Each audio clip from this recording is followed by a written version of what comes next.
in the tier 3 chat, but that is not a problem at the moment. That is not our problem as we sit here ready to go in Monaco. Full qualifying tonight. We don't see it very often, ladies and gentlemen, but full qualifying will absolutely spice up this grid. It's going to be the top 15 drivers heading through to Q2, then the top 10 into Q3 in that final 10 shootout.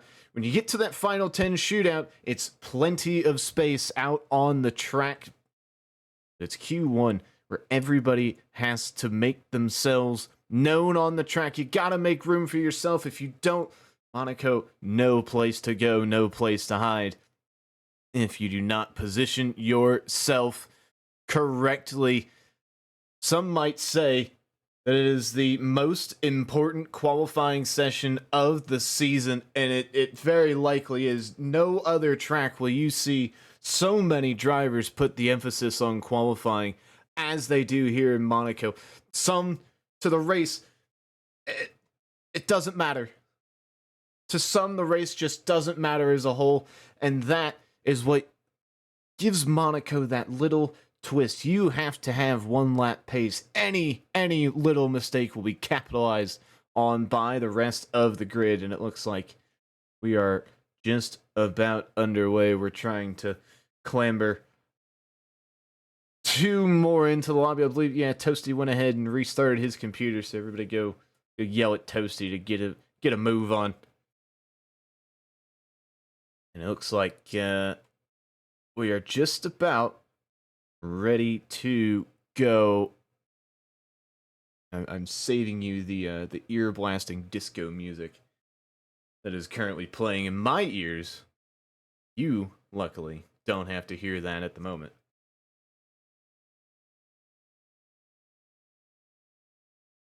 Finally reached 19, and it does look like we are underway, ladies and gentlemen. Monaco is upon us. We can get into this race because with the way this season has started, we've had Thanksgiving come and go. I hope everybody had a great holiday weekend, and even for some of you, a few days extra as weather has swept some parts of the country, especially up north in the Midwest. Hope everybody's in good shape with the snow. But nevertheless, round 6 is upon us. Coming off the Thanksgiving break, Edge and McLaren coming off a huge win at Zandvoort last weekend, but the championship leader finding himself on the podium for the third time this season. He leads both Ferrari drivers by 8 points. The Ferraris have done well. They've found the podium multiple times this season. Only the top step once through Seven's win in Austria. But still, Capix has that lead in the Mercedes at the front. It's a different story in the Constructors' Championship. Ferrari, with their two drivers, second and third. Consistency is key at the Scuderia. 148 points. They lead the German Mercedes by 34 points. And Alpine as well. Alpine down in third. They've done well. They've had big moments, but also struggled at Baku. That's where they have faltered off of the front two. They see themselves 52 points behind the leaders of Ferrari, yet to eclipse the century mark in points. But they are just about there. They will certainly expect to do so here this evening. And ladies and gentlemen, it's what we all love to see. Not only do we enjoy Monaco itself, but it is an absolute downpour here in the Principality. Rain always a threat on the French coast. And I do believe it's going to be quite a while before we see some of these drivers, I'm sure many of whom have wet setups, but so difficult in this game to practice driving in the wet. You cannot drive in the wet in time trial anymore. But nevertheless, we will still have those who will absolutely risk it all here this evening. As it's we'll go ahead and throw the tires up there. You can see the indecision. It looks like most opting for the full wet tire, that full treaded blue walled tire. As you see, the Aston Martin here wearing that tire. Dragon Slayer headed through it. The fishtailing already taking place, trying to get those tires up to temperature through the first half of the lap. Monaco already a difficult track for a lot of the grid, but you have to assume even more treacherous as the elements take over. So many undulating corners, so many corners that are somewhat clumsy in today's F1 car that were maybe perfectly fine 30, 40 years ago. The only reprieve going to be the tunnel as they head down into the chicane. You can see the braking just not quite there for the Aston. Even on the outlap, nothing is warm, nothing can get up to temperature. And we'll stick on with Dragon Slayer as he will be the first one to take us around this Monaco street circuit. One of the great polarizing tracks of the calendar. Some love it, some hate it. Others don't really care at all. Now here we go. Dragon Slayer, our first hot lap of the evening here in Q1.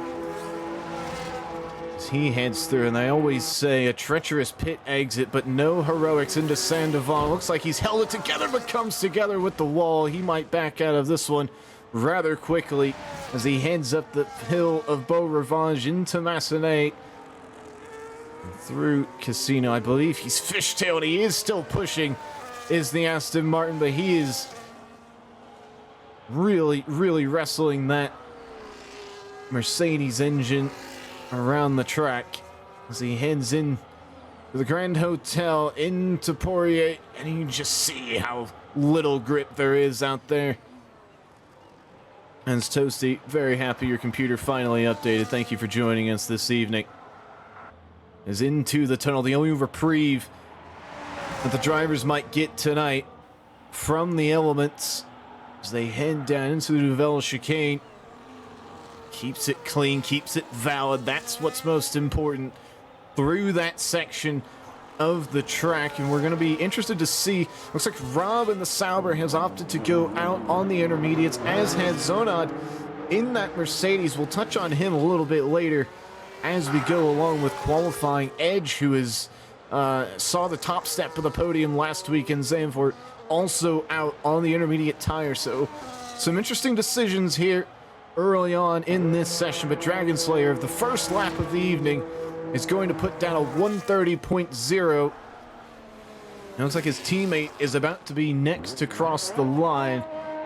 Can Ruby find a way past? No, he's going to be starting a lap. Nice work there. Oh, maybe just clipped the corner. His teammate doing a good job to get out of the way, but he can't remain stationary for very long, can he? Don't want to get disqualified this early in qualifying. And especially, again, we're going to keep saying it, a place like Monaco is not the place where you want to fluff qualifying at all. Purple first sector there for the second Aston Martin. We've got a little bit of debris at the end of, looks like Mirabeau, somebody collecting the wall and leaving a piece of their end plate behind. Zone out of 130.6. The intermediate tire doesn't seem to be the one to go with just yet, as Mark on the full wet 9/10 behind the Aston Martin. So the Williams just behind. Dylan and the McLaren a 130.55 as we stick on board with Ruby, who had a great first sector. Can he say the same about his middle sector? We're about to find out as he comes through. Tabac keeps it off the wall. Another purple sector here early in qualifying for the Aston Martin. Both drivers of the dark green team doing a very good job here. A little couple touches of the wall as well through Rascass out of the final corner. Can you get the power down? Yes, he can. Fishtailing a little bit. Here comes the other Aston Martin. What will it be for Ruby? And he slowed down a rough third sector. A very rough third sector. Lost 6/10 to his teammate. He finds a 30.6. Looks like as well Max and the other Williams a 31.6. A lot of varying times at the moment. It looks like our championship leader Capex in the Mercedes. Ooh, was that maybe a little touch of the wall? It very well could have been, as he has a power slide. Power sliding through Massenet. And Zonod there you see the intermediate tire come alive, a 29.7, that dry line beginning to form with a purple first sector here from Capex on the wet weather tire. Takes that rather wide. You see a lot of drivers like to hug that curb as they get into the hotel. But not this time around. Takes Poirier, nicely done for the works. Mercedes is into the tunnel. He goes. And you can just see the congestion on track, especially over in Poirier. Looks like Capex is going to navigate the chicane cleanly. Have a little wobble. He's going to do well. Edge, who put on a brilliant performance just 2 weeks ago, is top of the timing charts here in Q1 so far. But 2 purple sectors here from Capex. Can he take that top spot off of Edge here with 11 minutes to go? He's going to say no. Head into the pit lane. 2 laps on the wet weather tire is all that he's going to do in that Mercedes.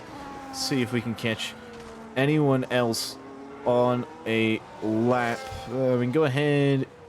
Is 7 maybe? 7's headed through the chicane. That Ferrari team doing very, very strongly as a unit so far, but might need to work a little bit closer. Try to get Capex off his game.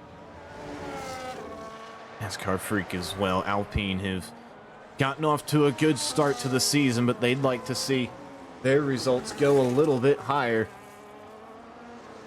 As he heads into the hotel section. Nice speed, nice rotation, very nicely done for the French outfit. And through, you can see the Sauber there missing its entire front wing as he's gonna. Oh. NASCAR will probably tell you that he was in my way, but where are you supposed to go? Here in the Principality, 10 has jumped up with a 29.3 with the wet weather tire, and Legends as well, a 29.2 to take the top spot. Really interesting decisions to see who has the confidence as NASCAR taps the wall there, keeps it purple somehow. You can see the struggling, the wheel banging of the wall.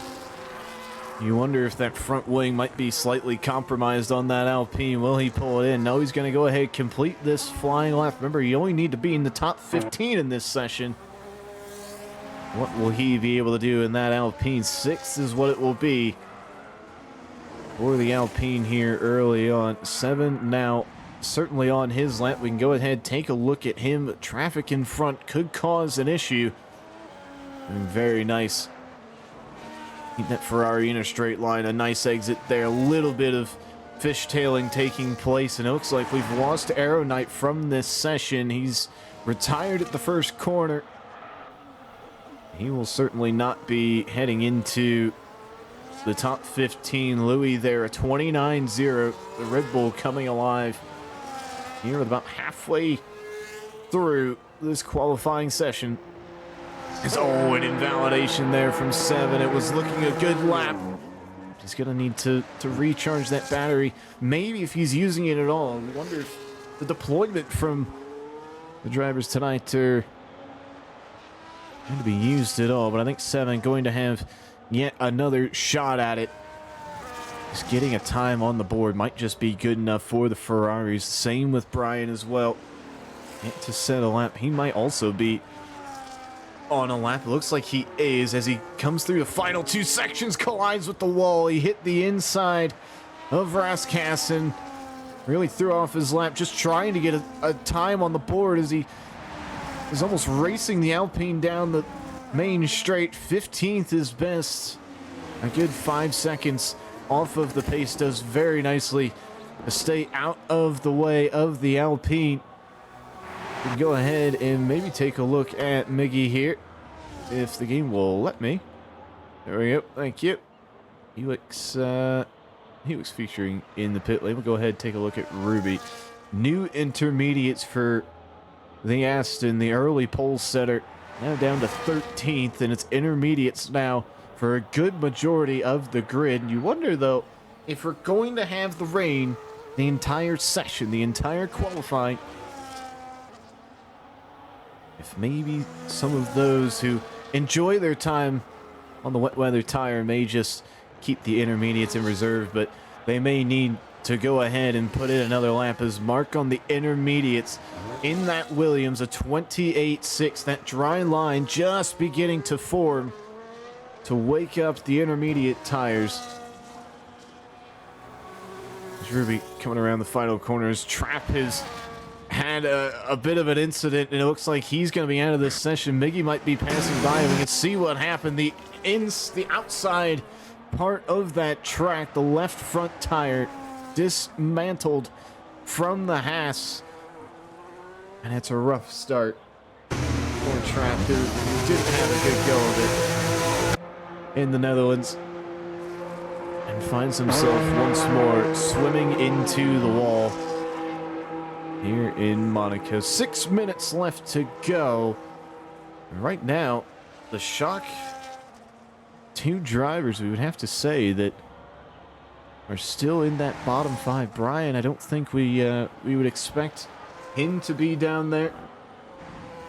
And Capix as well, the championship leader, Capix, finding himself potentially in a bit of bother. He'll look to get a lap on the board here as he heads through the tunnel. Keeps it together nicely, locks up a little bit. You can hear the skidding, the screeching, and the asking of the brakes and of the grip as that Mercedes came down the hill, but keeps it together nicely through here. Capex now. Can he hold it together through Rascast? Nice entry, good rotation. Can he get the power down? Yes, he can. Fishtailing a little bit. Can he comply with the grip? Yes, he can. He'll race towards the line for Capex. An updated time for him will be the 1:28.7. So, have to think now Capex potentially safely through as he hits that fastest final sector here in Monaco. I think Ted on the wet weather tires, maybe just getting a little bit of practice in. I gotta wonder if he's gonna do any more laps. Dragon Slayer, nicely done there. This track speeding up ever so much more. A 28.0, 6/10 faster than Mark in second place, but it's all eyes to the bottom now as Helix needs to find a way out of the bottom five in that Racing Bull. He's had a rough go of it the last three races, crashing out last week at Zandvoort, the week before in Austin, the week before that at Baku. Can he find a way? 3:40 to go. He looks in that Racing Bull. Around the final sector, holds it together nicely, does well. Maybe clips that inside wall there. A little bit of the outside curb can certainly slow you down. But on the intermediate tire, Helix can put himself just above his teammate. It's a 1:29.1. And the two Racing Bulls currently 9th and 10th. They'll go ahead and enjoy that result a little bit, but by their standards, 4th in the Constructors' Championship, I think they might ask a little bit more of themselves to break in even further into those top spots. But 3 minutes to go. If you're not out yet, you might want to get going. Another half second from Dragon Slayer, 27.4, our early pole sitter. Now leading the way once more.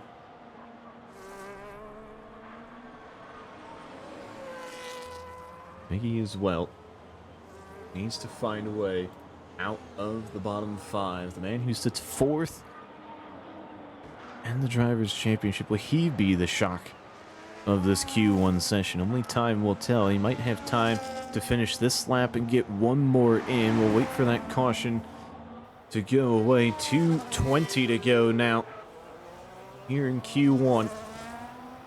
Takes the chicane nicely, easily able to invalidate there as well to keep it on the track. As Miggy now through the end of the middle sector. It's through one of the faster bits of the track. Where can he put his Alpine with 2 minutes to go? He's going to get time for another lap, and maybe if he's quick enough, a second. Will he need that second lap is the question. Here comes Miggy to come across the line and improve to a 128.7. Nicely done there. Safely into the top 15, but all attention now has to be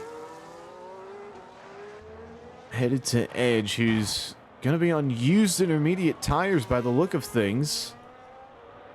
Sitting in 15th. Rob as well. I think we would say maybe shouldn't be as low as he should. And Toasty yet to set a lap time. And go ahead right along with the Red Bull, who needs to set a time. 1 minute and 10 seconds to go. The Mercedes, if you see on the map, seems to have had an issue. And it looks like Zonod has had a coming together with the wall, but he's managed to keep it going, but missing a significant part of that front wing.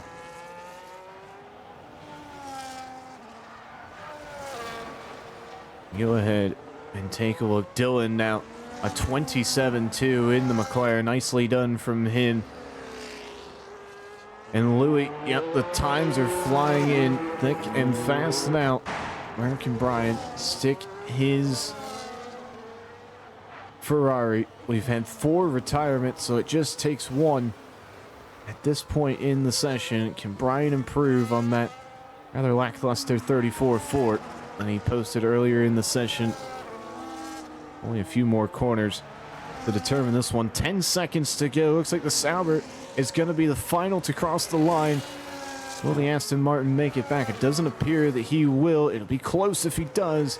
We're on board with the Ferrari now. I think he just got across the line, did the Aston. If he needs another lap, I don't think he will. Can Brian find his way out of the bottom 5? No, he cannot. A 31.2 is the best he can do.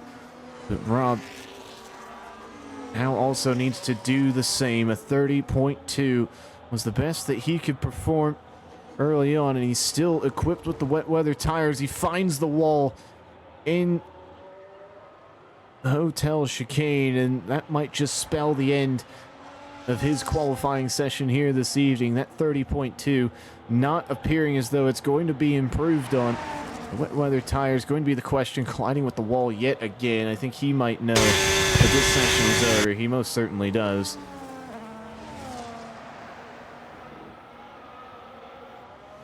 As he will be likely the last person to come across the line here. I believe everybody else is either in the pit lane or should just need to go ahead and cross the line to end this Q1 session. We'll go ahead and pull that Sauber in, knowing that he can take a nice little 30-minute break before the race. Looks like Dragon Slayer as well in 6 is also going to do just the same. So there you have it. Even though Max retired from the session, he drags his Williams into Q2. Confirmation there. Rob to Goat, Brian, Trap, Toasty, and Arrow all eliminated here in Q1. We will wait for the Aston Martin pit crew to hurry it on up.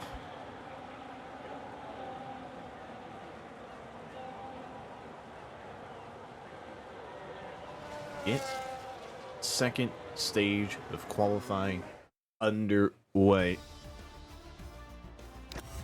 There you have it. Louis with that top time very, very close between the top 4. You see 3 Canadians all fighting for that first spot, all split by half a tenth. And there's your confirmation of the bottom 5. Wet weather tire just coming to the rescue of Ted in the Haas, but for his teammate and for Rob in the Sauber and Max in the Williams, the same could not be said. They have been eliminated from qualifying as we head into the second stage here momentarily.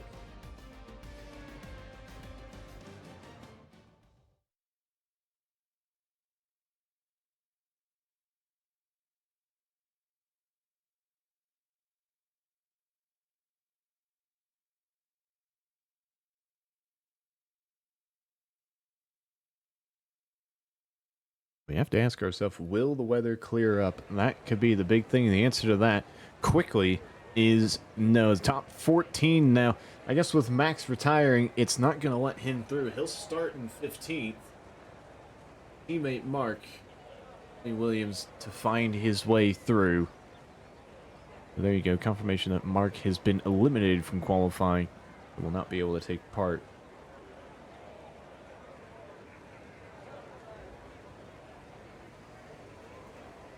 The rain still continuing to fall here in the Principality of Monaco, and it looks like going to be a nice host of drivers coming out of the pit lane to start this one. It looks like it's going to be the intermediate tire headed on for most. Let's headed on for some. The Haas, Mercedes, the Red Bull out to start the second stage of qualifying. Such a difficult to be completely honest. Not always easy to get out of there in one piece. Racing cars on the exit, racing cars behind you, flying down the main street. They didn't even know that you were there. The exit puts you directly on the racing line. Be a challenge for those that maybe don't have the full track map on to know that you are in fact coming out of the pit lane. Zonad and Ted headed out on the wet weather tires, so the Mercedes opting to do two different things here. The championship leader Capex on the intermediate, Zonad on the wet. And they will probably be communicating with each other just to see early in this qualifying which one is the best. That dry line still mostly intact.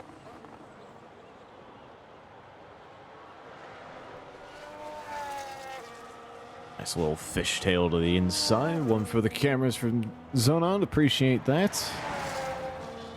The two Aston Martins. Astern headed through the hotel section as Ruby and Dragon find themselves in this Q2. A nice little fishtail again there. And all eyes will be likely now on Ted, especially here early in qualifying. The wet weather tire not opted by anybody other than him and Zonad here. And they have to find a way to make this more difficult compound work. And can they do just that? Heading down through Mirabeau into the hotel chicane, keeping it nice and tight through there. In the Haas and doing nicely to keep everything in a straight line.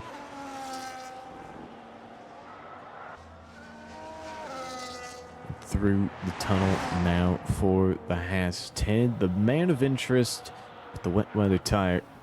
He heads into the Nouvelle chicane.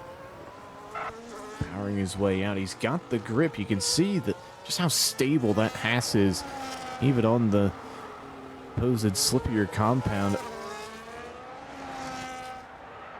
I think he had a fastest middle sector, but it wasn't held for very long, as I believe it's Dylan who's the car behind him. No, it's Edge who's right behind him, who's closing in rather quickly. It's Ledges who sets the initial time. A 27.8 is what everyone will need to beat. This track will get faster as we move along. 10, not the tire. 28.5 for him, and Edge, the McLaren. The man so dominant 2 weeks ago at Zandvoort sets a dominant time here early in Q2. 26.7. And who will come anywhere near that? Will it be one of the Red Bulls? Will it be one of the Ferraris who, not just in the eyes of the constructors, but also the Drivers' Championship as well, are going to look for any way to get up that podium as much as they can? Yet to see the top step this season, Ferrari, but it certainly hasn't been for lack of trying. Multiple podiums already. Hasn't quite come together just yet. As you see here, 7. His teammate eliminated. has it all to do here in Monaco as he just holds it together. Looked like he might have been flying into the wall, but manages to hold it together. And 7 as he crosses the line on those green striped intermediate tires, puts it in 5th, a 27.7. And a nice little love tap of the wall on his way out. It looks like Louis still on his initial lap as the Red Bull has a little wobble coming out of the chicane, heading into the start of that third sector. What can he do? Both. Just the one Red Bull finding its way through. Toasty unable to post a lap in the first part of qualifying. Gets the power down very nicely. Everything in a straight line. And Louis, the man that topped the timing charts, some of the timing charts in Q1, only puts it 11th fastest. He will certainly need another lap under his belt to find his way further up the field and avoid elimination here in the second stage of qualifying. A lot of open track at the moment. A lot of drivers back in the garage, back in the pit lane.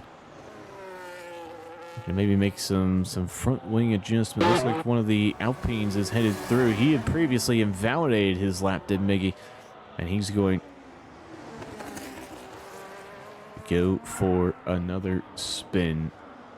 28.0, 1.3 seconds, 1.2 seconds off of the leader Edge, who very likely the McLaren could probably sit the rest of this one out unless he sees times very end of this session start to creep towards low 27s, the high 26s, and maybe he himself might go ahead and put in a statement lap just to say, just like that, a 26.4. It's like I spoke it into existence.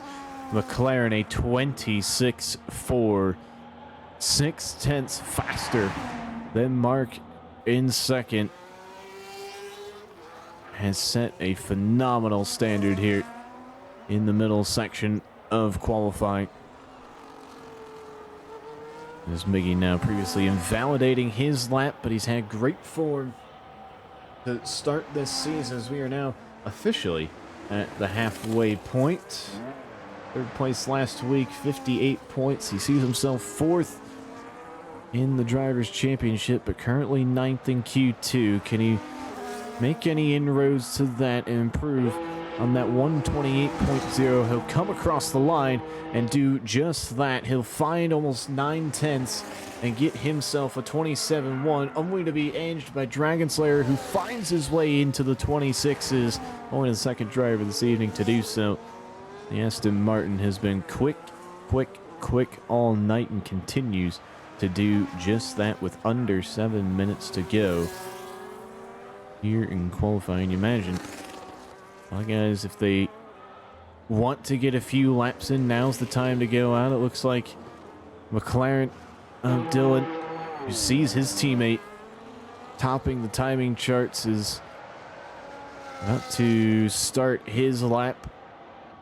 Legends as well, who led us off with the timing here in Q2 at that 27.5, needing to potentially find a little bit of insurance. Big ask at the moment as Louis goes ahead. Nicely done from the Red Bull. 26.8. It's him out of the bottom 5. Questions will be asked at the moment. Is Zonad the man to pair with Capex to get Mercedes that constructors? They've got an 8-point gap at the top with Capex and the drivers, but it's the constructors that I'm sure the team principals will be looking at even more so. Zonad make an impact for Mercedes. It hasn't really been the most consistent of starts. He has that lone second place in Austria, but only 2 points to find last week, or 2 weeks ago rather, with the Thanksgiving break. We find ourselves 2 weeks removed from Zandvoort. Fastest middle sector there for Dylan. You sense this track is starting to ramp up again, just as it did in the first stage of qualifying. Will continue to do here. Can Dylan improve on his 27.3? DRS not used as of yet. Hardly makes a difference around this track, and there you have it. Dylan with a 126.6, just getting in front of Dragon Slayer, who could be on another lap. He is drifting rather nicely into the chicane. And could he be missing a part of that wing? He is missing a part of that wing, is the Aston Martin, so likely not going to be able to stay out, as yeah, he's going to invalidate that lap. He's definitely got to bring that Aston Martin in, but very well might be safe from the elimination zone. Zonod's certainly on a lap. He's headed into the chicane, as well as his wing intact. It most certainly is, as is his lap. Again, so easy to invalidate through that section right there, as he has a moment and has to bring it to a stop. Mercedes not quite with it, not quite completely hooked up, lets the Red Bull through. His teammate behind him, Capex, who could also be on a lap, he's going to let his teammate through as well, potentially distracting his teammate a little bit, as a little bit of a power slide through Rascast there into the final couple of corners.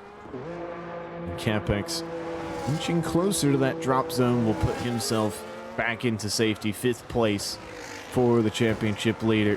Zonod's going to have to likely have another go of it. We'll do just now 3.5 minutes to go. For those that are not on track at the moment, they should certainly be spilling out of the garage, especially the likes of Seven and NASCAR Freak. There's a little tap of the wall there that maybe takes some of the wing of that Mercedes. It looks like it might have, and it certainly has. That right front end plate missing from one of the silver arrows, and it's not what Zonod needs, especially in a crucial qualifying that is Monaco. A 128.3, not cutting it, needs to find almost more than a second, does the Mercedes, and he's not going to have time to go in and fix that wing. He's going to have to resolve things right here and right now with 2.5 to go. Maybe a cool down lap. It looks like he's maybe backed off this one slightly. No, he's definitely full sending it. There's the Racing Bull of Helix as well. Needs to find his way out.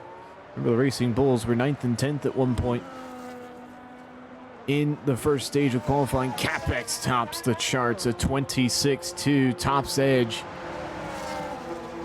And Zonod needs to improve. He needs to find improvement. You see him sliding, struggling, colliding with the wall there in turn 1. Things are not coming together very well for half of the Mercedes garage, as Capex is at the top, Zonod's down at the bottom. It doesn't look like things are improving. We'll go ahead and actually give you the timing. He's not improved through the first section. That collision with the wall certainly hurting him a little bit. Can he improve in the middle sector as well? Helix still needing to find some time with 1 minute and 20 seconds to go. This battle to get out of the bottom 4 it is now. And it's certainly going to be an intriguing one. A couple of drivers who certainly have time in their laps but just need to find it. They're going to look at themselves and say, I know it's there, I just have to put it all together. That's what's taking place at the moment, as Helix comes down the hill, and he's going to make sure that he's got enough time to get himself another lap in, trying to put both Racing Bulls into Q3. Speeding through the chicane is the Racing Bull, working to improve that 28.1. He probably would have had time anyway, had he not absolutely flown through. Zonod finding a way. We talk so much, is he the man for Mercedes? He's correcting me on the spot. P8 it is now, but will that 26.8 be enough with Mark and trail on his final lap? Miggy coming up the hill on his final lap. Plenty of drivers. You can see the traffic there on the map, about to head through the tunnel. Plenty of drivers, everybody in this bottom four trying to make their way through. And Miggy can't consider himself safe yet either. It's going to be one of the Alpines to cross the line first. An invalidated lap from NASCAR Freak will see him eliminated from Q2. Where he will end up, the time will tell. It looks like the Red Bull as well. No, it'll be one of the Racing Bulls as Helix crosses the line in the garage, maybe. Legends is going to be next to cross the line. P5 at the moment. He wants to stamp his dominance on this grid as he'll go ahead slow things down. Drag that one across the line. Mark jumps up into fourth edge, setting another fastest lap as Dragon Slayer go ahead throwing that one in the wall, but his teammate has invalidated his lap, so we've lost an Aston Martin wing just seconds ago, and we've lost an Aston Martin potentially, and we have confirmed as this lap is invalid, as Rubix is going to wonder what happened there. He doesn't take his wheel here. Very nicely done to get it in the pit lane. Remember with that earlier retirement of the Williams, it's only the bottom four that will see elimination here tonight in Q2. You're moments away from starting the final session of qualifying.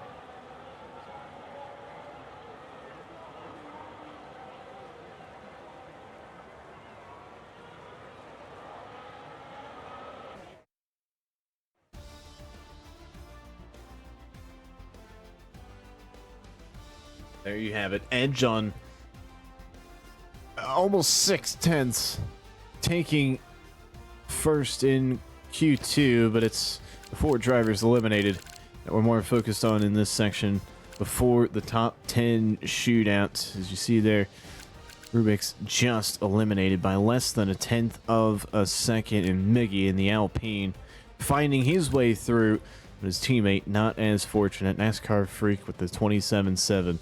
Not able to match his teammate's result, who finds himself in Q3. Ted and Helix also exiting here in the middle stage as we head to the top 10 shootout. Plenty of track to use here in the Principality. And you see, has the rain gotten heavier? It almost looks like it has. Somehow, some way, the ocean that sits just trackside has found a way to pull itself right onto the track. No longer trackside, wanting to get in on the action. You almost wonder now, the intermediate tires, the one that we've seen very often here in qualifying, but with 12 minutes only that the drivers get, you have to wonder if it's going to be still the intermediate with the weather coming down. The heavens have absolutely opened here in the city-state, but intermediate tires so far for the Aston of Dragon Slayer, and I believe both McLarens have found themselves on the green-striped intermediate tire. Indeed, they have. Edge, who's led both sessions so far, going to have worlds and worlds of confidence to do just the same here in this top 10 shootout, the final stage of qualifying before we begin 39 laps of the historic Monaco circuit. As we saw a few times in Q3 and a few more times in Q2, track space is all the rage at the moment. With Q3 upon us and only 10 cars out there, drivers should have plenty of track to work with to perform their laps. We'll go ahead, and it looks like first to cross will be Dragon Slayer, so we'll go ahead and have a look at the man who's been atop of the timing charts multiple times tonight, but just hasn't been able to stay up there with the likes of Edge and Capix and Dylan as well, who had a great end to the first stage of qualifying. And I'm sure McLaren, after an interesting Zandvoort session, will enjoy seeing their drivers both in Q3. here this evening is Dragon Slayer first across the line. Then it will be Edge in that McLaren, followed by his teammate Dylan as well. The two McLarens looking to make inroads on this Constructors' Championship. They find themselves a ways back, 88 points adrift. The Scuderia at the moment, but the English outfit managing to find themselves right smack in 6th, but with the pace that they have shown so far in this session, they are going to be well on their way to a nice haul of points. There's a little power slide there from Dragon Slayer. Begins his middle sector, and a nice little power slide almost into a full spin goes the Aston Martin, and into the wall maybe, through the tunnel. The traction so questionable through the dry parts of the circuit where everything else is wet. You've equipped yourself with a wet setup and wet tires, and all of a sudden you find yourself on dry pavement. Or can somehow find a way to act differently. Dragon Slayer here, can he find a way into the 125s? That is the mark the Edge has set here. At the end of the second qualifying session, where will the Aston Martin lead things off? It will be a 27-1, and you have to wonder if Edge is immediately going to top that. Here he comes. And only finds a 28.5, significantly slower than his Q2 time. His teammate Dylan in the other McLaren can only find a 27.8. And you wonder if this track has slightly reset itself a bit, as Mark has, well, gone ahead and head on to the top of the timing charts. But Zonon, the man who we were questioning so much, can he get out of Q2? Can he get it all together? Has found a way to get it together. A 26.5 even for the Works Mercedes, ahead of his teammate by a 10.5. Nicely done there. The question begs now, who will be next to cross the line? It will be Louis in the Red Bull. Little squabbly out of the chicane into Tabac. Usually you can fly into that corner, not in these conditions. Does extremely well, uses all the track. He heads now into Razcast, some of the trickiest corners on the calendar to get right. If you get it right, you're perfectly rewarded, but a step wrong, you can either lose a wing or multiple tenths of a second. Louis done extremely well there to get it all correct, but only finds a 31.7 as his benchmark here with just under 7 minutes to go. And with 7 minutes to go, we'll go ahead and take a look at Mr. 7 as he heads down the hill out of the tunnel and into the chicane. Final driver in this Ferrari. Go ahead and put a time on the boards. He's going to invalidate that one. You saw him come with a little bit too much speed through that normally quick section of the track. And, yeah, not able to hold it together there. Capix right now putting himself at the top of the timing charts, making it currently a Mercedes 1-2. What a job would be for Zonad to maybe play the team game here. The Ferraris not having a great time as of now. One eliminated in Q1, almost a non-factor in this race here in Monaco. So difficult, almost impossible to come from the back of the field and make any impression at all in the race, as he's going to fly through there. His lap done. No need to drag things out, as Louis is going to say, not so fast Mercedes. Puts that Red Bull on top of 26.0. We'll call it a 26.1 for the sake of things. The Red Bull heading on to pole position as of now with just over 5 minutes to go here in the final stage of qualifying.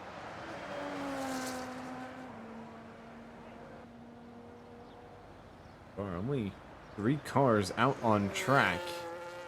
Like the Racing Bull of Legends, the Red Bull of Louis. Go ahead and prove that count wrong and bring things in.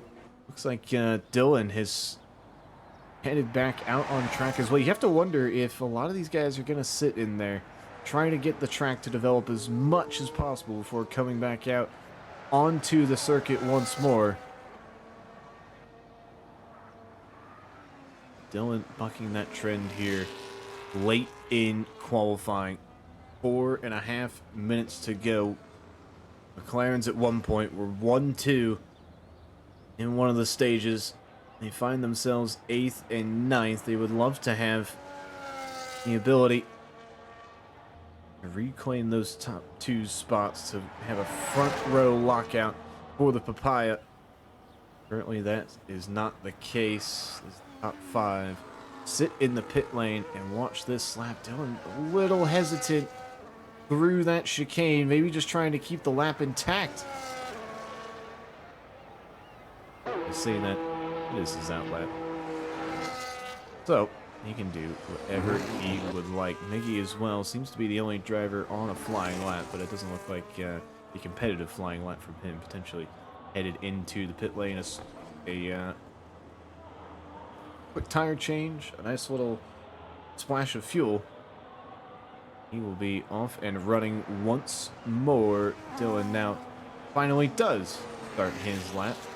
His teammate also out on track, headed through that final sector. You see him there on the minimap.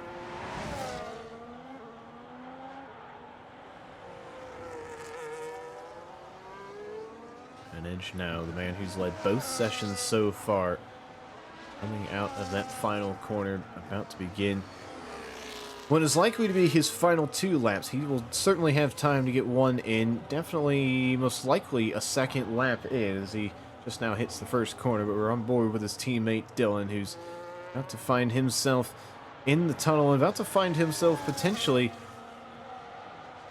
with a Racing Bull out in front of him on his outlap. Legends is in front of the McLaren by a nice little distance, but you have to wonder if that Racing Bull is going to potentially let the McLaren through. No, he's going to stay exactly where he is. He wants that track position. He's got nice space in front of him. Dylan here, can he keep it together? No, he cannot. A brutal mistake there for the McLaren. Gonna have enough time to get back, get 1 or 2 more laps in. Edge now. Been following along with the McLaren so far. Looks like the Alpine of Miggy is about to head through. Legends has looked like he's started his next lap. The Ferrari as well of 7, starting what will likely be his final 1 or 2 laps. He might have time to get back around to get another one in. Edge, the man who's led both sessions so far, sees himself well adrift with that 28.5, and he'd find his way back into the 125s. Yes, he can. A 125.3 sets the tempo for what is likely to be a very, very close end to this qualifying. Has the lead now by 0.7 of a second, and Capex now will have to respond to that. 1:20 to go. Will he have enough time to get 2 laps in? Likely not at this point of qualifying. Sitting 9/10 adrift here in Q3. Will have to find a way with 1 minute to go. This will be his final lap. This is the lap that he needs to reinstate his championship charge after the Thanksgiving break. He's got that 8-point lead over the likes of 7, and it's Louis who's pulled over to the side, just letting some traffic through. Nicely done there by the Red Bull. We'll get on board with 7 now. The Ferrari, the only one left in this session, will start his final lap of the race. Anyone coming across the line now will certainly have it be their final lap of the session. Edge is going to say, that's all I got. A 25.3 is the marker to beat here for pole position in Monaco. Can Louis find a way through the gaggle of cars that has built up at the end of the first sector? Is this Mark? It is Mark who's fishtailing through. He will be one of the first to come across the line, but it's the Alpine of Miggy with 5 laps on the intermediate tires. Can he find a way to move up the field in that Alpine? The French outfit could use a nice little boost in this one with their other driver already out of qualifying. Can he improve on his 26.8? Yes, he can. Moves himself up 1 spot with the fastest final sector. It is going to be now Mark with the 26.5. Where can he put that Williams Mercedes power unit? Throwing it through the final corner. All hands on deck for the Williams, and Mark heads to second. He heads to P2, and Louis is spun out there by the looks. It's the Mercedes now of Zonad. He's invalidated his lap 7 now to come across the line. No better than 10th for him, as this grid is quickly taking shape. Does Dragon Slayer have anything to say about it? He's significantly down on his lap. Not likely, as Louis is going to call it quits on qualifying there. And a nice little fishtail and drift for the camera. Nicely done there, my friend. Never a bad time to go ahead and turn an F1 car into a rally car, but it's a bad time to do it when you plant your wing into the wall. That will be an expensive repair job on that Red Bull. Very nicely done to keep it out of there. And he's going to drift it into the pit lane.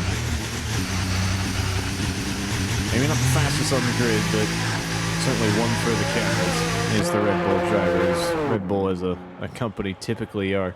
But there you go. Confirmation of your top 3. Edge has it on pole by 0.5 of a second, with Mark alongside him and Louis right behind the McLaren, as we are just about ready to get underway.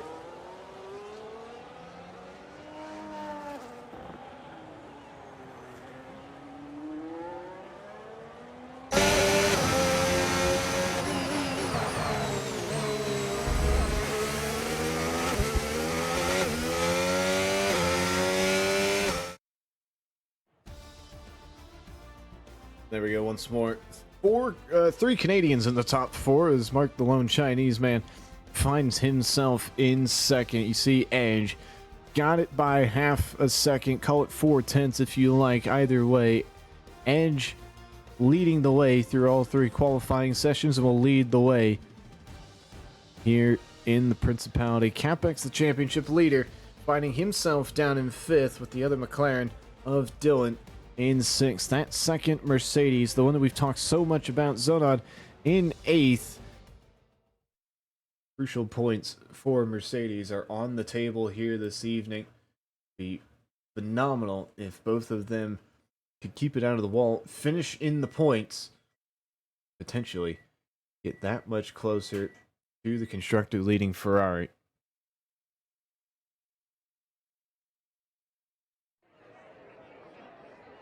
And for the first time this evening, have a dry session.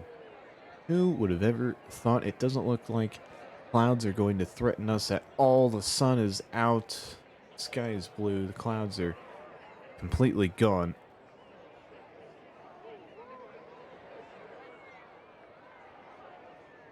As we begin the countdown for this 39 laps.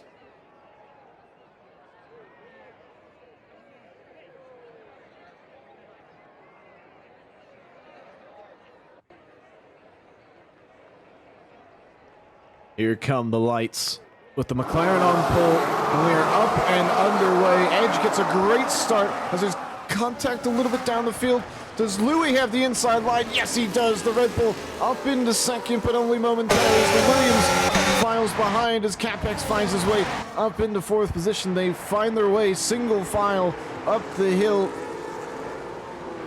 And there you have it. Maybe a little bit of contact at the back. We've already separated. His Dragon Slayer has lost a spot to Dylan. A nice move there, and Toasty is out of this one. An early safety car is what it looks like. A VSC maybe is what's taking place as there's contact everywhere. And Brian is going to get a 10-second penalty. Dylan with a brutal 10-second penalty for the start that he has had. That is exactly not what he needed.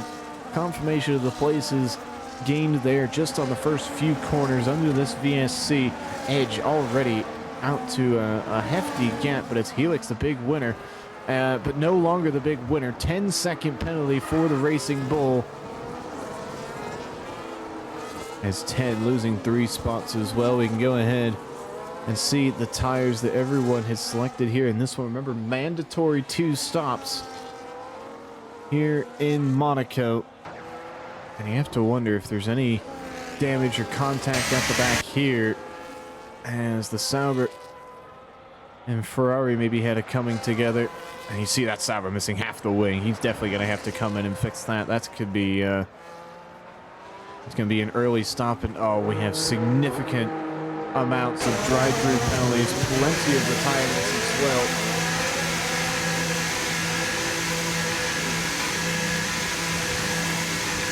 Not a good start to this race for many drivers, but the one that it is a good start for is Edge. The VSC is over, and he got the absolute jump off of Mark. A 2-second lead now, as more 10-second penalties fly along as they come single file through the hotel chicane. See there, NASCAR Freak having a moment. He's spun out and he needs to be careful. There's an ass behind him of Ted. Will Ted know that he's there and stationary? Yes, he does, but he's in the middle of the track. Nice work there from Ted to avoid the stricken Alpine. Back closer to the front as Rubix has had a moment. We didn't get to see it, but he's maybe done what everyone fears and clipped the inside wall with that rear tire. Yellow flags out once more.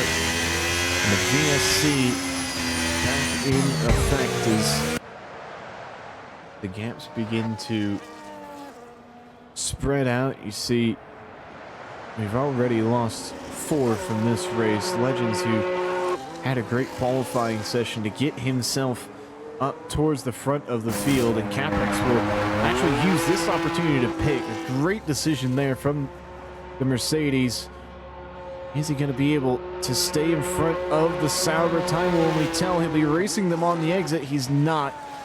He's going to be behind the Ferrari as well, so maybe right decision to pit, but wrong time to pit, as Capex is now going to be behind the man that he's battling in the championship. Looks like VSC has ended once more, and Dragon Slayer can continue his pursuit of Dylan, who's already laden with that 10-second penalty. Softs have gone on for Trap and Arrow. We have to wonder what the decision is there. If there's a tactical thing to that, if there's we've got another incident. It looks like more collisions have taken place down at Rascasse. And at some point, you gotta think we're gonna see the full safety car. Edge has to be kicking himself here. He has multiple times gotten away from the leading pack and just hasn't found a way through. As we see absolute chaos taking place here in the middle of the pack, as drive-through penalties, 10-second penalties flying through the grid. And zone out, as we said earlier, or no, it was Capex that we were discussing earlier, pitting under the previous VSC, has now found himself up into 7th, and there's drive-through penalties everywhere. Fellas, keep it under the Delta, how about we do?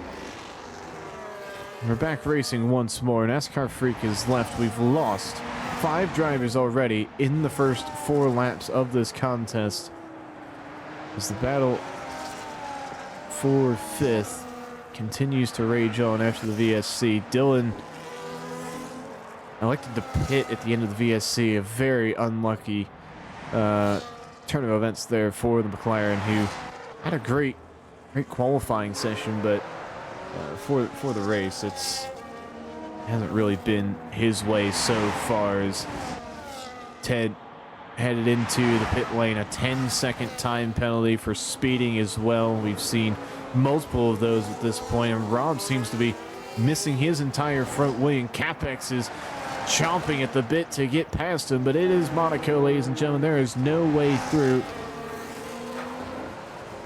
for Capex. He's gonna have to wait for a better overtaking opportunity. You have to be right as Rob almost spinning out, heading into the pit lane. Capex also headed into the pit lane. You wonder if he's got damage as well. Does the Mercedes, and this shakes up the grid even further now. It's Dragon Slayer pitting earlier onto Fresh Hard, has completed one of his 2 mandatory stops, is hunting down the Ferrari of Brian, who I believe is stricken with damage, but just cannot find a way through. We're right on board with the Aston Martin, trying to get past the Ferrari. Missing part of its front wing. We're now lacking 10 from the session as he's crashed out in the chicane, and it is all kicked off here. As you can see exactly what happened. It's another well, whatever you want to call it, another fatality of the chicane edge, continuing to just throw fastest laps in. That gap out at the front has extended to 3.2 seconds. The best battle we have on track at the moment is likely this battle for 5th. So not looking to get some crucial points for Mercedes. Brings it into the pit lane to give those medium tires away to his pit crew. Say, take these, I don't want them anymore. And Dragon Slayer has to find a way past the Ferrari. Will he do so now? A nice hefty bit of wheel spin. DRS is activated. And can he get the turn done? No, into turn 1. As now Capex gets interested in this battle. It's a 3-way fight. Dragon almost getting too impatient, costing himself his front wing. It's still in one piece for now, but for how much longer? As both the Aston and the Mercedes continue to push this Ferrari around the Monaco street circuit. And you see there, Capex maybe using this opportunity to have a go at Dragon Slayer, buy himself a cheap position here, as the Aston Martin cannot find a way past the Ferrari as we head through the tunnel. It looks like Max might also be getting interested in this battle. The Williams some ways back. No move can be done there by Dragon Slayer. You see, it seems like we've got a little bit of a train forming. Brian the Bruce has not brought that stricken Ferrari into the pits just yet, and it has caused an absolute train to begin to form for 6th place. And Capex, who's knocks up there, could have nearly had a cataclysmic moment for the championship leader, and the championship in the context of it all. Dragon find a way through here. Can Capex find a way through? Not just yet. They might try to make a move up the hill. They're gonna go side by side, but not quite to be just yet, as he's still gonna force the issue as Dragon Slayer, but again, cannot get past the Ferrari, which, trust me, it's still only one car's like Capex makes a move down the inside. Can that one stick? No, it cannot. The Mercedes will have to try around the outside of the Aston Martin once more, but can't quite pull it off. Max and the Williams has gotten involved here. The other Mercedes is pulling up to the back of this pack as well, and Dylan, who's had an unfortunate race so far, has been... Bro, there's a massive crash. There is a huge crash in the... Oh my good lord. Good lord, that's a full safety car, and yeah, we've got a lot to do to clean this one up. Multiple drivers involved with that one. Capex as well, as he clean. It looks like he's managed to do so. Max has got a 10-second penalty with that collision. He's also missing his entire front wing as well. You see a nice chunk of that Williams left in the tunnel. You have to imagine that multiple drivers are going to be waving their finger at Brian the Bruce, saying, you should have gotten out of the way. But Brian the Bruce is going to say, I've got a right I've got right to the track. As the car in front, it was a rather decent defending job. An absolute chaos is taking place here in Monaco. We have lost 7 drivers in this contest, including Dragon Slayer, who's had such a good evening so far. Sees it end in tears and in pieces through the tunnel while trying to make a move on the Ferrari. The full safety car being deployed. We'll see that 4-second lead from Edge fade away. He's into the pit lane, as are the rest of the leaders. Our tire heading on the race leader as multiple others come in to the pit lane. Edge will maintain the lead of this race. We have to expect with Mark right behind him, and I believe Arrow has been lapped. He should be able to unlap himself here shortly. We can all get in racing order once more.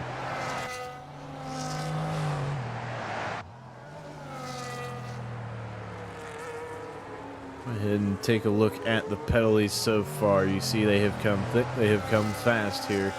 Some for speeding under the VSC, some for speeding in the pit lane, some for cutting the track.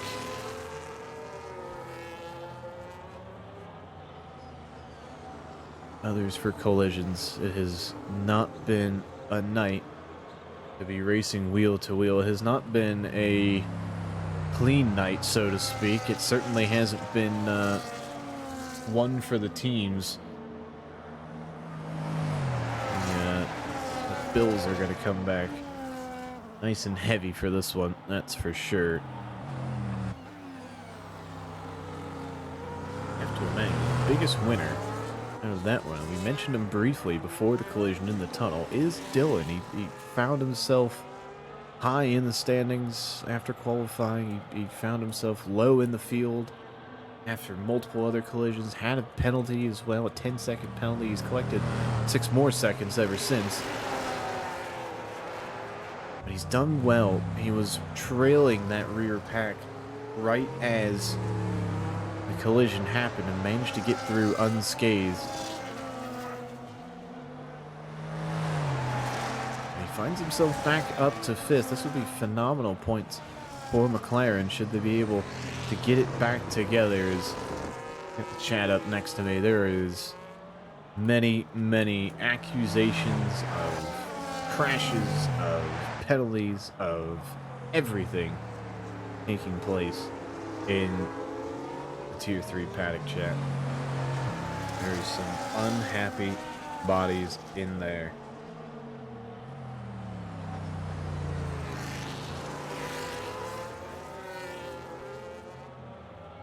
As we've just eclipsed lap 10, we have started lap 10. We still got 29 laps to go. Don't go anywhere in this one. We still have a long way of go. You can see Capex has already made his 2 mandatory stops, as has Max and Rob.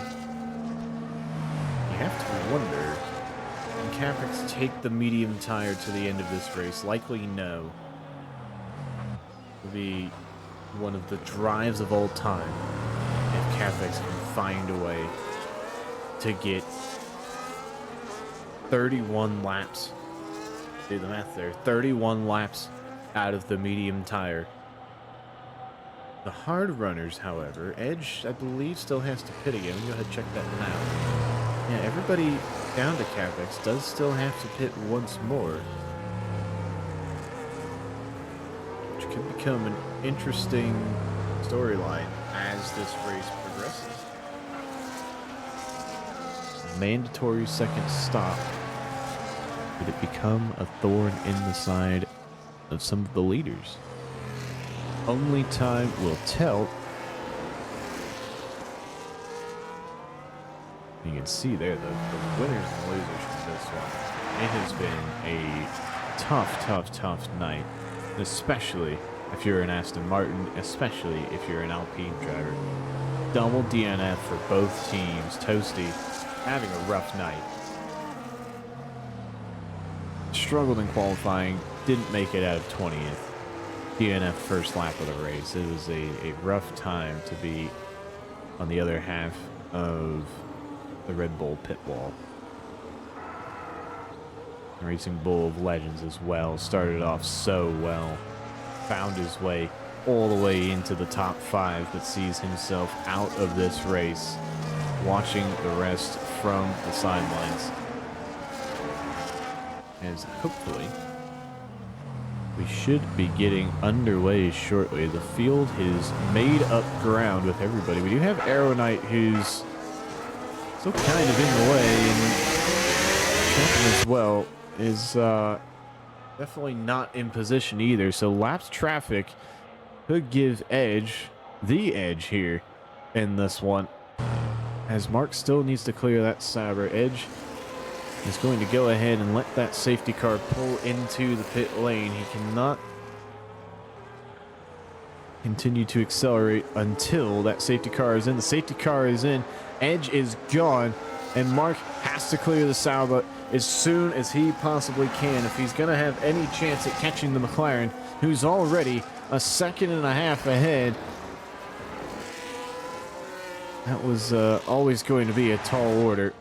And you have to imagine that Aeronaut has been given the blue flag and should be pulling over to the side. Hopefully he stays out of the way. The Williams can get through. Will the Red Bull get through as well? Yes, it will. Lily can get through the Sauber.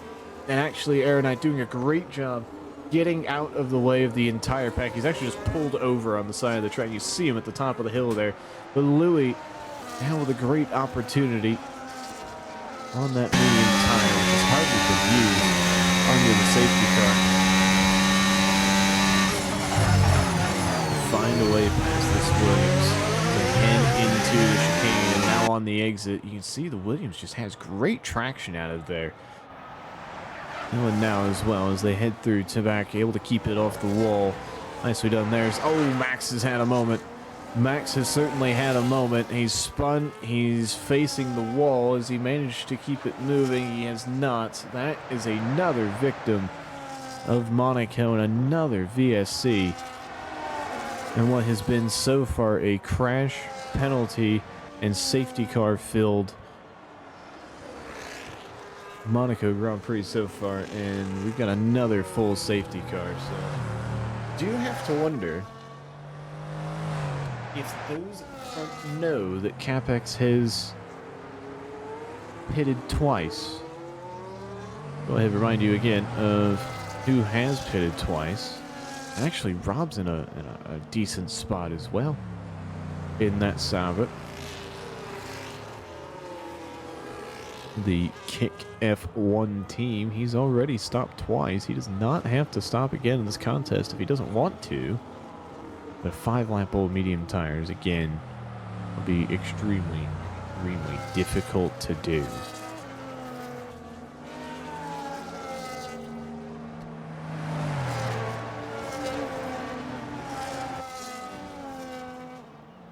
Again, we have lost now 8 drivers from this race.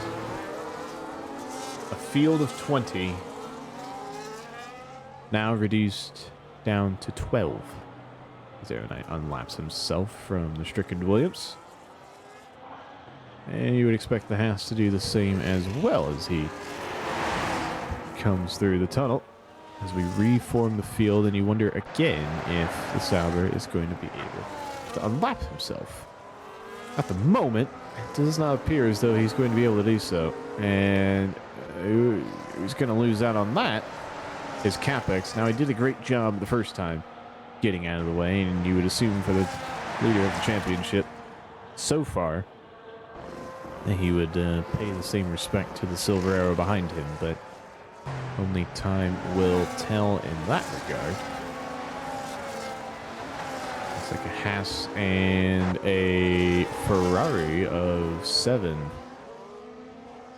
still to join us. Where is 7? That's not a Ferrari, is it? Or that's the other Ferrari of Brian. Brian, at the center of attention this evening, is probably the best to describe his evening so far.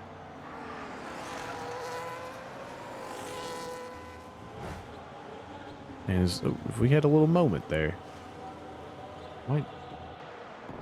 We might just need to check in on Capex a little bit. Nope, his wing's still perfectly intact. Maybe that was just a little bit of a netcode thing. The old code masters and their netcode.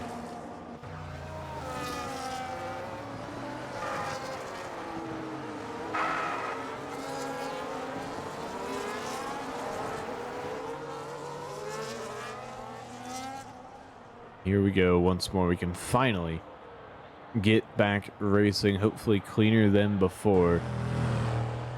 As the safety car pulls away once more. Edge had a great restart the last time out, and he replicate the same thing again. Mark doesn't have a lapped car in front of him, and actually Mark has hung with him extremely well out of Rascasse, and Mark might be looking to make a move on McLaren, who is jumped all the way out in front. No move to be had there, but these three out front with Louis on the medium tire, again, hardly use that medium tire, find their way already separating from the pack 7, trying to hold on there in fourth for Ferrari, but this pack of 4 seems to be disconnecting themselves from the rest of the field, and this could be a very, very interesting end to this contest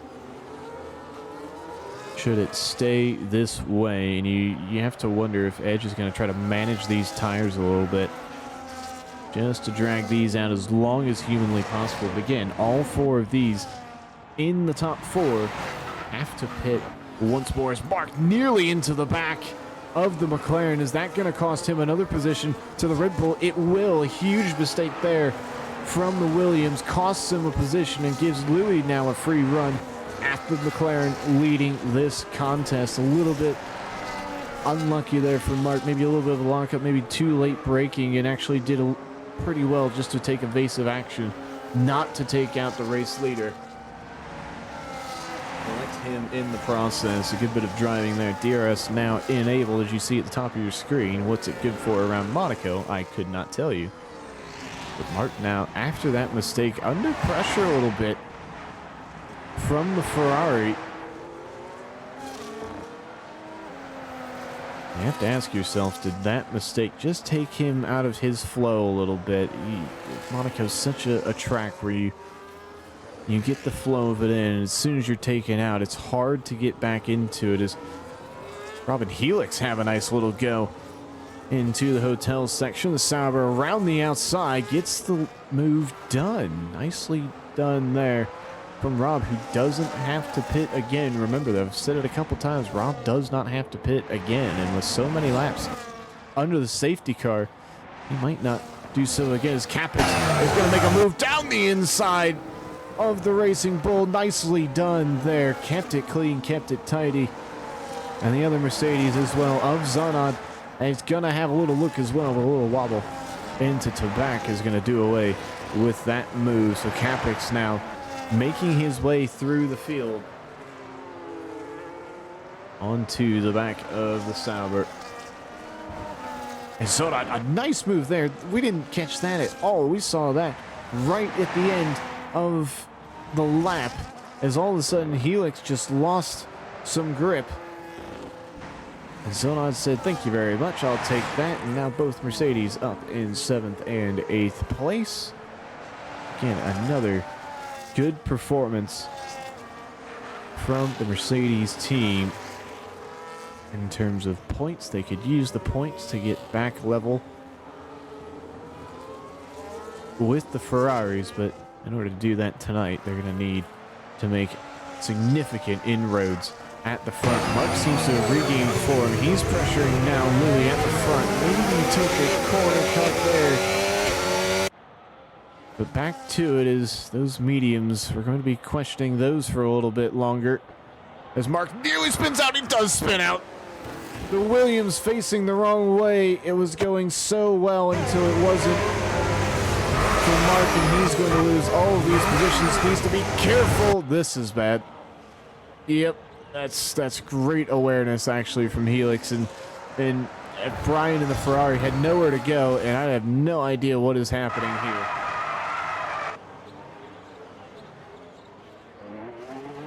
Alrighty, So that happened. Thankfully, no safety car. We can continue racing as Rob continues to gain time on Dylan in 4th place. And 7 now, having seen Mark spin in front of him, takes over 3rd. And at the moment, takes over the championship lead. 7 now, you're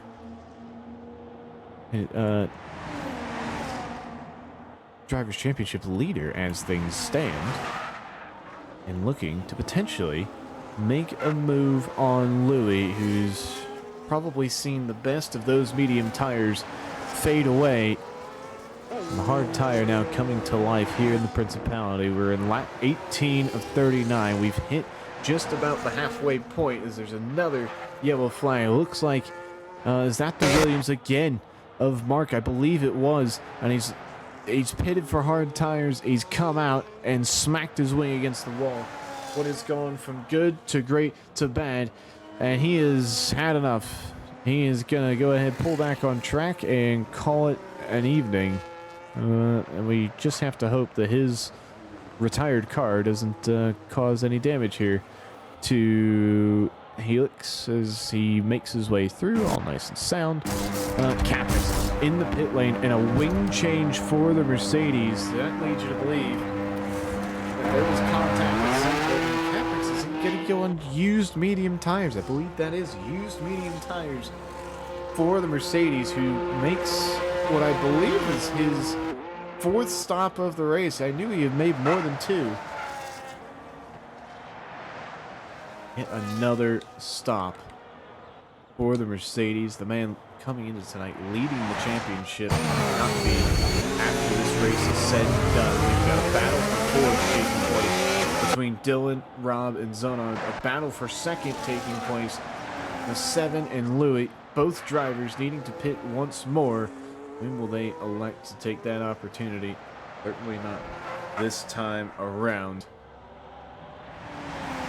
7 getting very close. 7 might be thinking, look, a move. Might get it done with the help of DRS, but out the hill they go. Another good, risky overtaking opportunity. Might have wanted to go side by side there. Elects not to do it. Patience reigning supreme there for the Scuderia.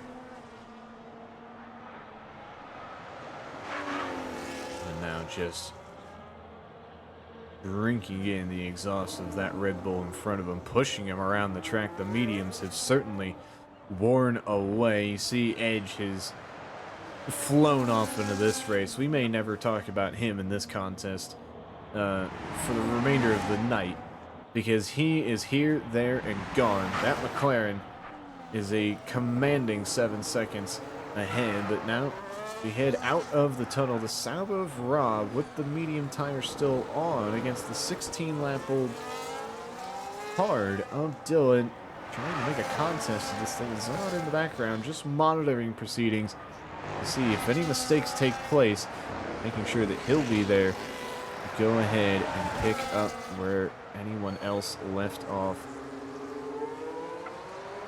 Work there to keep everything nice and tidy almost as they get on that outside curb. Easy to get some wheel slip, and Rob has been overtaken by Zana. We missed that one. We didn't expect that one at all.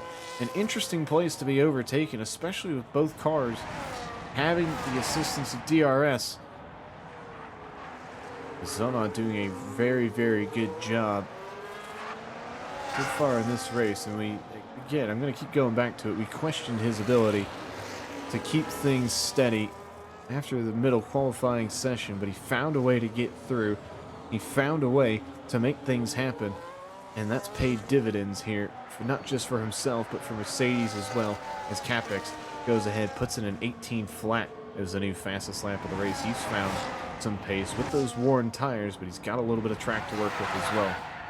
Again, we have lost 9 drivers from this race, with the 2 Williams being the most recent to depart.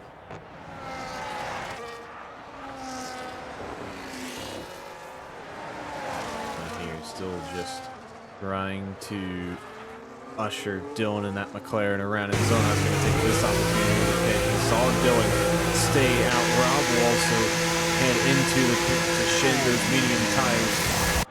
You can go ahead and focus back on the battle at the front. Another set of hard compound tires for the Mercedes. Another set of hard compound tires for the Sauber. Both of them exiting the pit lane, and I think Zonan has found a way past Rob. Was Zonan past the Sauber? I don't think he was. Trapping a 10-second time penalty for track limits. Impressive in a place like Monaco. It's such a hefty track limit penalty, but 7 just biding his time, doing extremely well.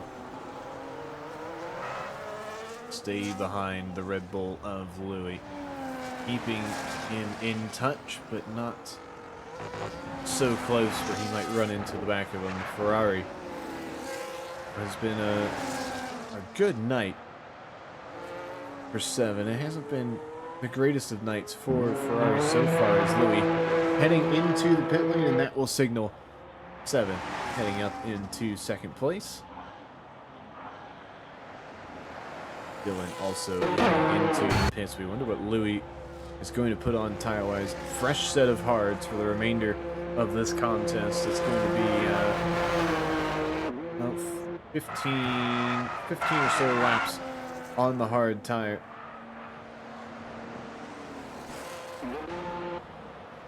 Dylan, by virtue of pitting, will be overtaken not once but twice. Sonad and Rob getting the McLaren in the pit lane with a hefty chunk of points headed the way of McLaren tonight, courtesy of Edge, but also Dylan playing his part in this one as well.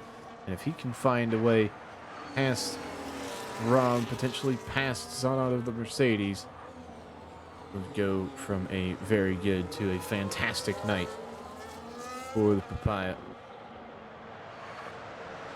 This is the closest battle we have for you at the moment. It looks like maybe a little bit of contact there on the wall from Dylan.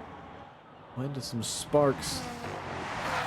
He's managed to hold it together. It doesn't look like any visible damage on that McLaren. He heads through. We've got a caution in the middle sector. I believe Trappham's just trying to get out of the way. He's going to have to really get out of the way here. That's a very nice job. But he held up Rob just enough for Dylan to now be pushing that Sauber around the track. These two can go to the end of the race from this position.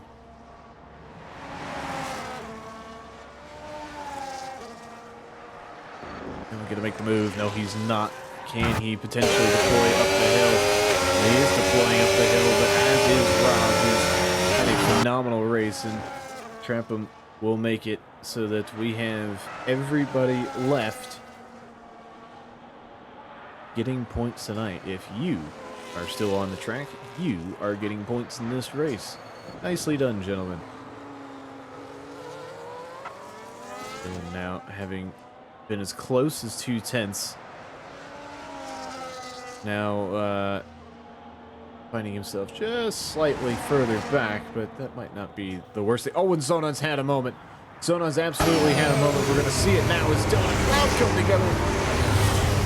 Rob's going to get a penalty, which probably will get removed. He came together with Dylan, who's been massively held up by the corpse of Zonan, and I don't know how that's not a safety car. We may have hit our safety car limit in this race, so the game will not spawn any more safety cars.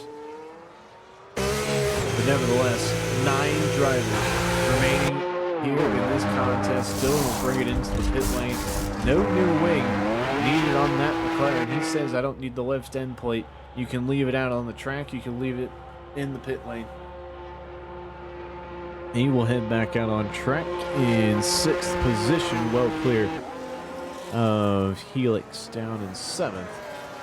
And he's been fitted with his recently discarded hard tires. It is it has not been a night to be Dylan. It has been a journey of ups and downs and ups and downs and ups and downs, who hasn't had a down all night, edge out front. He's got a massive gap to Louis. And coming out of the pits, that gap is going to remain extremely large once more. Having completed his 2 mandatory pit stops, he's got a fresh set of Pirelli hard tires and can head on to the end of the race with a 5-second lead out in front, pending whatever Louis' penalty is as well. He started with 20. We're down to 9. Monaco taking more and more Solz. And just as many front wings. Front wings for the Monaco circuit. The Monaco circuit for your car's suspension, most likely. This race has a win kind of been concluded for a period of time now. It's just a matter of who will get how many points where. Dylan, again, just a not a night to be him, is it? Fresh set of medium tires now on the McLaren, and he'll be looking just to try to salvage as much as he can here in the closing 12 laps of this contest. He's 8.5 seconds adrift of Brian the Bruce in the Ferrari, who will be the center of a lot of controversy tonight, I think. We think back to that incident in the tunnel with Dragon Slayer and with Capex and Zonod and Dylan himself as well. It's the incident that removed Dragon from this race, that saw his race end very, very early. I think a lot of fingers will be pointed at the Ferrari in terms of potential incidents heading to the stewards here after this race, but for the time being, he holds 7th position, and he's done it maybe against all odds, because it hasn't been a very clean night for Brian, has it? But he's turned this race into survival of the fittest, and he has somehow, some way, become the fittest of them all. So credit where credit is due. The Ferrari still has 4 wheels and a front wing on it. You see here at the front, 7 and Louis might just have a little bit of a squabble here with 11 laps to go in this one. We are on lap 28 of 39.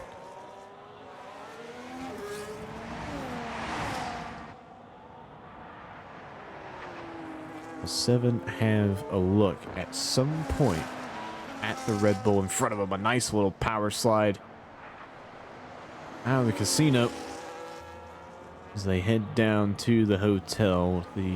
One of the slowest sections on the entire calendar is that hairpin there. Keeps it nicely out of the wall and can now chase him down out of the tunnel. The 7 looks to have any sort of move. He's significant ways back. It would be foolish to do so in his current position. He'll wait one more lap, a couple more corners, potentially try again later. And it has been a very, very interesting evening for the Skirata. But for a driver who's only been off the podium twice this season, currently holding that 3rd position, another step on the podium would be nice for the man who's chasing down Capex in the Drivers' Championship, and I believe, if my math is correct, would overtake him if things continue to hold as they are. And you can see 7 trying to find a way through. Red Bull just making himself extra wide. Louis doing a great job of defending. It's not hard to defend around this track, but you've got to put that car in the right place. 7 trying to go for the switch back there to no avail. That lapped traffic of Helix right behind them. A little lockup from 7 there to not run into the back of Louis. Doing a nice job there. 10 laps to go in this one. Louis a little wobble into the tunnel, and 7's going to use that as an invitation to potentially go around the outside. Can he potentially take him into the chicane? No, he can't. The opportunity was there for the Ferrari, but to no avail so far. 7 will have to use one of the 9 laps remaining to find his way one step higher on the podium over the Red Bull and assert what is likely to become his championship lead even further.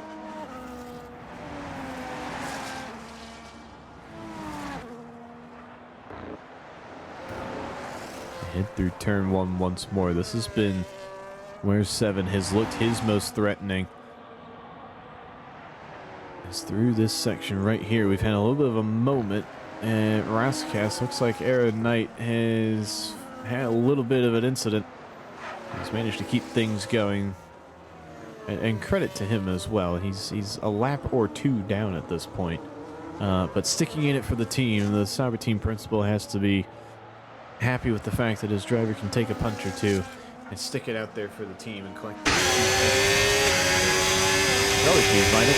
Never mind. He's gone ahead and undone everything I just said and retired from this contest. And then there were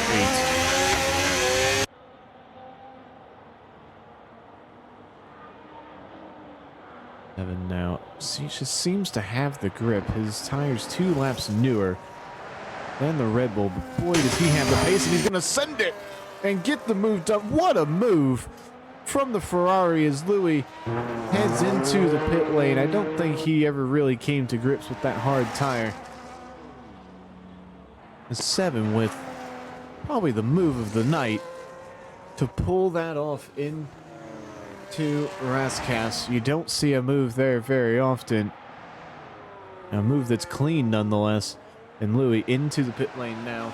Soft tires heading on for the final 8 laps of this contest. He's been passed by Rob, and you know, if you're Rob the GOAT, it's not exactly a bad thing to have. You've found yourself in this seat tonight, and you're finding yourself on the podium at the moment. What a nice little night to have. 8 laps to go here. 7 is 10 seconds adrift of Edge. He's closing that gap ever so slightly, but certainly not enough to bother the race leader. But I do think we got to give him credit where credit is due. One McLaren comes to lap the other. And Dylan get out of his way. Not quite yet. He'll lead him up the hill. But Edge, I mean, listen. When you lead all 3 qualifying sessions by a significant margin outside the first one was extremely close. It was separated by half a tenth through 4 drivers as he finally gets through. Dylan letting him through, lapping his teammate. You get to a point where you become so dominant that the rest of the field just doesn't even bother anymore. They're fighting for second place. And this is the performance that we've seen from Edge tonight. A man who's only raced 3 times this season, but captured a win last week, is looking at back-to-back wins this week. And an absolute stellar job from the man who is likely going to be starting to threaten that top of the championship. And McLaren with a good night as well, with Dylan picking up a nice chunk of points. McLaren making their way up the Constructors' Championship, courtesy of their 2 drivers. Both still here. They are the only team. Actually, I say that. Right on cue. Brian cues me in. McLaren and the Ferraris. The only 2 teams still to have both cars remaining in this one. Double DNFs from the Williams, from the Alpines, the Aston Martins as well. We've lost one of the Mercedes.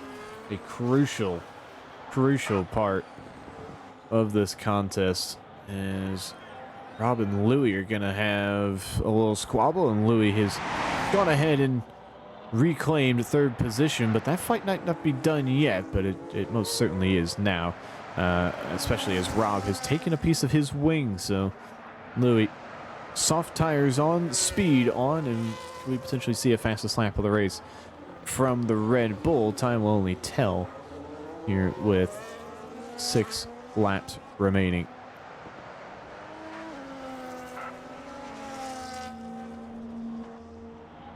You have to note this gap out front is certainly decreased a little bit. At one point it was 10 seconds a couple laps ago. Now 8.4. As they always say, catching is one thing, passing is another, and never is that more true than here in Monaco. Both drivers with about the same age tire.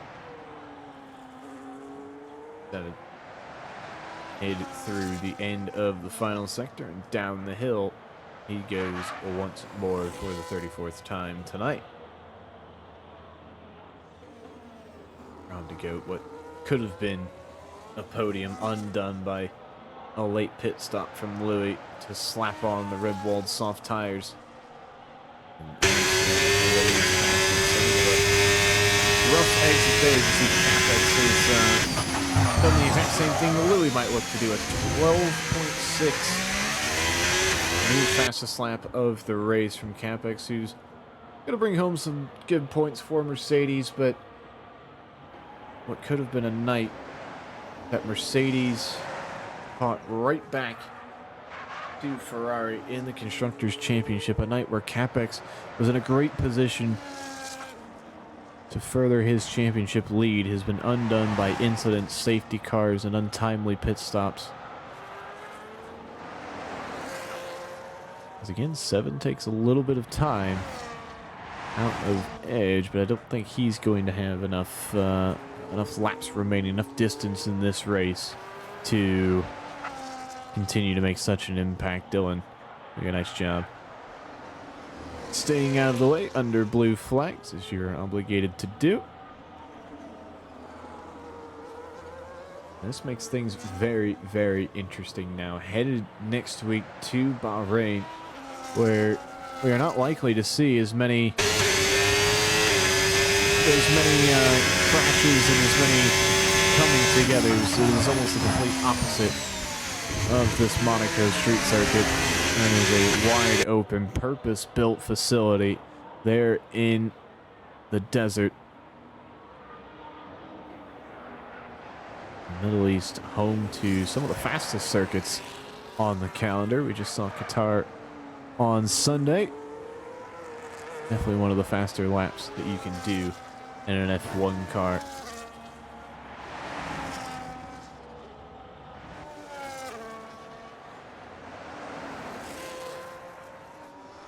You have to imagine now the team principals of these teams here tonight will be telling their Tier 2 and Tier 1 drivers, all right, well, we've seen how the Tier 3 session has gone. You would imagine the Tier 4 session potentially the same way as well. And said, fellas, sometimes finishing is all that needs to happen. Patience is a virtue around this track, and that might be the message echoed. I believe that was the slight sound of good. Once more.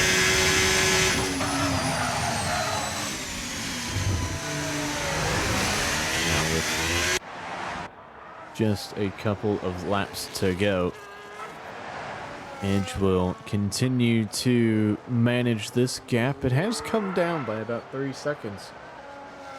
The last 4 or 5 laps, but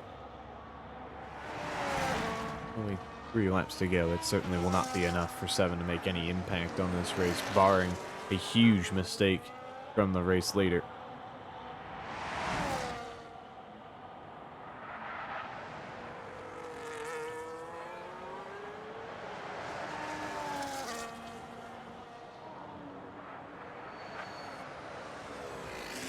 Edge just keeping that McLaren intact.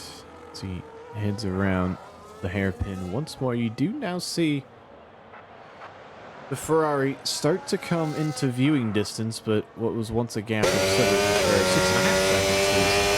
is straight back to 7 seconds. Just saying, let's manage this gap just a little bit more. Maybe hitting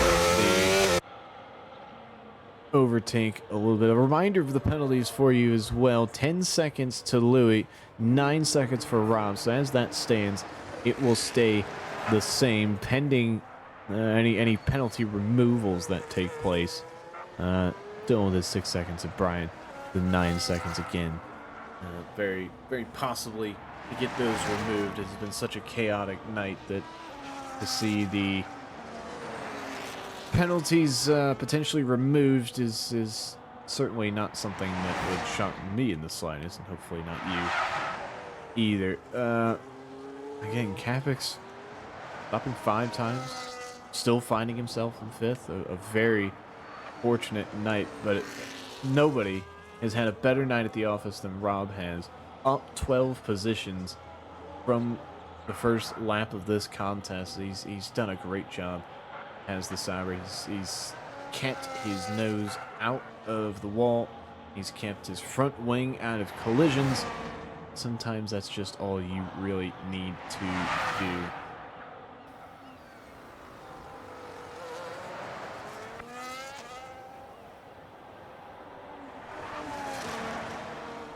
Go ahead and bring us back to here for the final 2 laps of this race. It has been led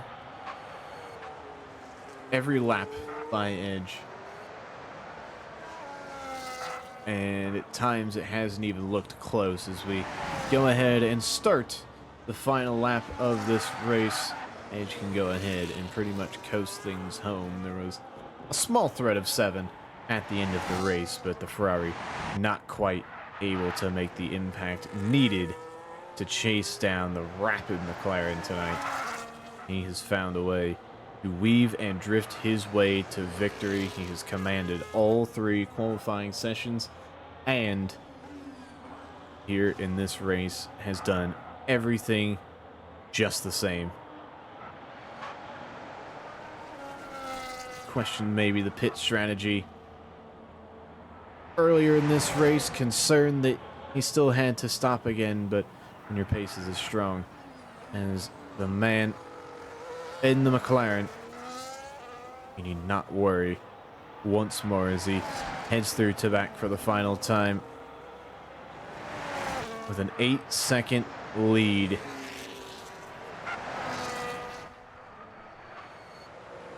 Through the final sector and out of the final corner, on his way to win back-to-back races in the McLaren. Edge is your race winner here this evening, and does it in commanding style. 7, after a very, very good performance, comes in second place. Another podium for Ferrari. Louis trailing just behind. It's been a tale of 2 races for him. Started 3rd, fell down the order, now back up to 3rd. Is going to end his night right where he started it, as the Red Bull makes the final corner and will come across the line in that 3rd position. He's just held off Rob, who could have put himself a second behind, but Rob now will see himself in 4th. Can Capix take that position? He absolutely can. Capix, courtesy of not having any penalties, catapults himself onto the podium. A nice chunk of points there for himself and Mercedes to keep pace with Ferrari. And speaking of Ferrari, the man of what is likely to be a lot of discussion, Brian, comes across the line in 8th to round out what was one of the more interesting races that I think we'll ever see. But nevertheless, that is your final order here this evening. Edge gets the job done. The McLarens are alive in the Constructors.